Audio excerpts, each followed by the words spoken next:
بسم اللہ الرحمن الرحیم۔ ہائی بلڈ پریشر انتہائی تکلیف دہ مرض ہے اور انتہائی موذی مرض ہے۔ بہت خاموشی سے یہ انسان کو شروع ہو جاتا ہے، اور پہلے تو ہم یہ سنتے تھے کہ جی بڑی عمر والے لوگوں کو ہوتا ہے، اب تو یہ بی پی ہائی ہونا، blood pressure, high blood pressure بہت کم عمر نوجوانوں کو بھی دیکھا ہے اس بیماری سے متاثر ہوتے ہیں، اور خاص طور پہ ہماری خواتین وہ تو اکثر اس کا شکار رہتی ہیں۔ تو پہلے تو اللہ کریم کے حضور یہ التجا ہے اور دعا ہے، اللہ کریم اپنے پیارے حبیب صلی اللہ علیہ وسلم کے صدقے تمام روحانی جسمانی امراض سے تمام امت مسلمہ کی، تمام لوگوں کی، تمام انسانوں کو شفاء کاملہ نصیب فرمائے۔ اور اس کے بعد گزارش یہ ہے کہ جیسے میں اکثر عرض کرتا رہتا ہوں کہ اپنے ہر بیماری میں، جسمانی بیماری میں اور روحانی بیماری میں بھی، روحانی بیماریوں میں اپنے روحانی معالجین سے رابطہ رکھیے، جسمانی امراض میں اپنے جسمانی معالجین، اطباء، ڈاکٹر لوگ جو ہیں ان سے رابطہ رکھیں، ان سے ملیں، ان سے مشورہ کریں، انشاءاللہ العزیز فائدہ ہوگا۔ صرف ایک چیز پہ انحصار کر لینا یہ اپنے ساتھ بھی زیادتی ہے، اور پھر یہ ہے کہ ظاہر ہے جب ہم زیادتی کرتے ہیں یا اس کا ہم وقت پہ اس کی دیکھ بھال نہیں کرتے تو بہت ساری چیزیں ہمارے ہاتھ سے نکل جاتی ہیں۔ اس لیے وقت پہ کیا ہوا فیصلہ، وقت پہ اٹھایا ہوا قدم وہ ہمیشہ انسان کو آگے پہنچاتا ہے، انسان کی قدر ہوتی ہے۔ اور جو وقت ضائع کر دیتا ہے، کھو دیتا ہے، تو یاد رکھیے جو وقت کو کھو دے گا آنے والا وقت بھی اس کو کھو دے گا، اس لیے اس میں لاپرواہی اور سستی نہیں کرنی چاہیے۔ تو ہائی بلڈ پریشر عمومی طور پہ انسان دیکھنے میں بھلا چنگا معلوم ہوتا ہے، ٹھیک ٹھاک ہوتا ہے، ہنستا ہے، کھیلتا ہے، باتیں کرتا ہے، لیکن یہ بیماری اس کو انتہائی خاموشی سے اندر ہی اندر سے اس کو دیمک کی طرح چاٹ رہی ہوتی ہے۔ اور پھر جب اس ہائی بلڈ پریشر کی وجہ سے انسان دل کے امراض میں مبتلا ہو جاتا ہے، انسان سر کے درد میں مبتلا ہو جاتا ہے، اور کئی ساری تکالیف جنم لے لیتی ہیں، تو وہ پھر بہت ساری چیزوں کا ایک بکھیڑا سامنے آ جاتا ہے۔ اب دل کا علاج کرائیں یا فلانی بیماری کا علاج کرائیں یا بلڈ پریشر کنٹرول کریں، اس لیے بلڈ پریشر کا روحانی علاج کرنے سے پہلے اور بتانے سے پہلے یہ گزارش کرنا ضروری سمجھتا ہوں کہ عام طور پہ جو ہمارے ڈاکٹر صاحبان بتاتے ہیں کہ اپنا بی پی روٹین کے ساتھ چیک کریں یا چیک کروائیں، اس کا خاص طور پہ اہتمام کریں، جو میڈیسن وہ ایڈوائز کرتے ہیں ان کو لازمی طور پر لیں، اپنے ڈاکٹر صاحبان سے وقت لے کر باقاعدہ اس بیماری کا تفصیلی معائنہ بھی کریں اور مشورہ بھی کریں۔ میں کبھی بھی کسی بھائی کو اور کسی اپنے متعلقین میں سے کسی کو بالکل ہرگز یہ نہیں کہتا کہ وہ ڈاکٹر کے پاس نہ جائیں، یہ ساری چیزیں چھوڑ دیں، صرف وہ میرا بتایا ہوا وظیفہ یا ایک روحانی عمل لے لیں یا یہ کریں، سب ایسا ہو جائے گا۔ یہ فطرت کے خلاف ہے، قانون فطرت کے خلاف ہے۔ اس دنیا میں اللہ نے بیماریاں اتاری ہیں تو ان کی دوائیاں بھی اتاری ہیں، ان کا علاج بھی اتارا ہے۔ اور جہاں تک تعلق ہے روحانی اعمال اور وظائف کا، یہ تو خاص منزل من السماء ہے، قرآن ہے، حدیث ہے، اللہ تعالیٰ کی طرف سے اتارا ہوا ہے، اور قرآن کو صاف طور پہ کہا ہدی و شفا، ہادی بھی ہے، ہدایت بھی ہے اور شفا بھی ہے۔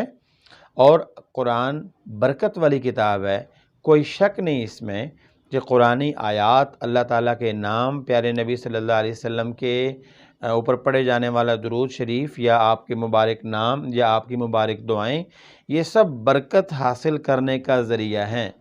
اور جب اللہ تعالیٰ کرم کر دے قرآن کے صدقے یا اپنے حبیب کے صدقے، اور وہ اس کا کرم ایسا ہو کہ پھر سارے دکھ تکلیفیں دور ہو جائیں، تو اس سے بھی کوئی بعید نہیں ہے، کوئی مشکل بات نہیں ہے، کوئی یہ ناممکن چیز نہیں ہے، ایسا ہو سکتا ہے۔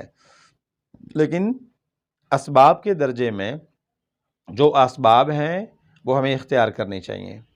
اب ہم چلتے ہیں ہائی بلڈ پریشر کے روحانی علاج، روحانی وظیفے کی طرف۔ اللہ تعالیٰ کی مبارک کتاب میں قرآن پاک کی آیت ہے، سورہ توبہ کی آیت، اعوذ باللہ من الشیطان الرجیم والکاظمین الغیظ والعافین عن الناس واللہ یحب المحسنین۔ والکاظمین الغیظ والعافین عن الناس واللہ یحب المحسنین۔ یہ آیت مبارکہ ہے، لیکن آپ نے اس کو اس طرح سے پڑھنا ہے کہ یہ آیت مبارکہ 7 دفعہ صبح اور 7 دفعہ شام، 7 دفعہ فجر کی نماز کے بعد کر لیں، 7 دفعہ نماز عصر کے بعد کر لیں۔ لیکن پڑھنے کے بعد آپ نے 1 چمچ کلونجی لینی ہے۔ اب یہ کلونجی کیا ہے؟ حدیث مبارکہ میں چھوٹے چھوٹے کالے رنگ کے یہ دانے ہوتے ہیں، عام طور پہ آپ کو بازار سے یہ مل جائے گی، آپ نے وہاں سے خرید کے اپنے پاس رکھ لیں، اور 1 چمچ صبح 1 چمچ شام۔ حدیث مبارکہ میں آتا ہے فی الحبۃ السوداء شفاء، کہ اللہ تعالیٰ نے اس کالے دانے میں شفا رکھی ہے۔ ہاں، حدیث میں صاف آیا، اور بے شمار حدیث ہیں۔ پیارے آقا صلی اللہ علیہ وسلم نے فرمایا کہ کلونجی میں اللہ نے شفا رکھی ہے۔ تو اللہ کے نبی کا فرمان حق ہے، سچ ہے، بلا شک ہے، کسی قسم کا اس میں وہم نہیں، شک نہیں۔ تو کلونجی کو استعمال کریں اور قرآن پاک کی یہ والی آیت پڑھیں، کیونکہ قرآن پاک کی آیت پڑھیں گے تو اس میں قرآن پڑھنے کا ثواب الگ اور اس کی برکت الگ، اور کلونجی کا استعمال کریں گے تو وہ سنت الگ، اور اس میں جو اللہ کے نبی علیہ السلام نے شفا کے متعلق بتایا ہے تو وہ خوشخبری الگ سے مل گئی۔ پھر آپ نے اس کو پڑھنا 7 بار ہے۔ یہ کیوں کہا؟ کیونکہ 7 طاق عدد ہے، عدد 2 ہیں، یا طاق ہے یا جفت ہیں۔ علم روحانیت میں، روحانیت کے ابواب میں، علم جفر میں، علم عادات میں عدد کو بڑا خاص تعلق ہے۔ تو عادات سارے ان کا جو مجموعہ ہے وہ عادات 2 ہیں، جفت اور طاق۔ اور طاق عدد ان اللہ وطر یحب الوطر، اللہ تعالیٰ خود طاق ہے اور وہ طاق ہی کو اللہ پسند فرماتا ہے۔ تو 7 کا عدد طاق عدد ہے، اور طاق عدد پاورفل عدد ہے۔ تو آپ نے کلونجی لی جو عین سنت ہے، قرآن کی وہ والی آیت پڑھی جس میں غصے کو ختم کرنا، غصے کو کنٹرول کرنا، لوگوں کو معاف کرنے کے بارے میں ہے، اور واللہ یحب المحسنین، کہ اللہ نیکی کرنے والوں کو پسند کرتا ہے۔ اور یہاں کون سی نیکی کا تذکرہ ہو رہا ہے؟ اپنا غصہ ختم کیجئے، لوگوں کو معاف کیجئے۔